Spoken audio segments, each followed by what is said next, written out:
భగవాన్ స్వరూప దర్శనం ఎప్పుడగును? దృశ్యముగానున్న జగత్తు కనబడకపోయినప్పుడు ఆ దృక్కు యొక్క అనగా స్వరూపం యొక్క దర్శనమగును. కల్పిత జగత్ సృష్టి తొలగితే గాని స్వరూప దర్శనం లభించదు. దృశ్యమగుచున్న జగత్తెప్పుడు అనుగును? సర్వ విషయ జ్ఞానములకు సర్వ వ్యాపారములకు కారణమగుచున్న మనస్సు అణిగినప్పుడు జగము అంతర్ధానమగును. భగవాన్, మనస్సు యొక్క స్వరూపం ఏమిటి?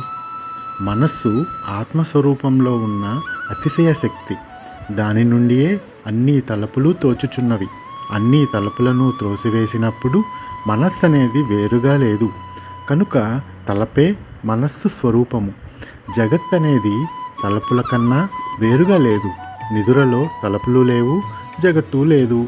జాగృతలోను స్వప్నములోను తలపులు కలవు, జగము కలదు. సాలెపురుగు తనలోంచే దారాలను బయటకు తీసి గూడు అల్లి మరల దానిని తనలోనికి తీసుకున్నట్లే మనస్సు తనలోంచి ప్రపంచాన్ని బయటకు నిర్మించి మరల తనలోనికి ఉపసంహరించుకొని మరుగుపరుస్తుంది. మనస్సు ఆత్మ నుంచి బహిర్ముఖం అయినప్పుడు ప్రపంచం తోస్తుంది. ఆ కారణంగా జగత్ కనపడినప్పుడు స్వరూపం తోచదు.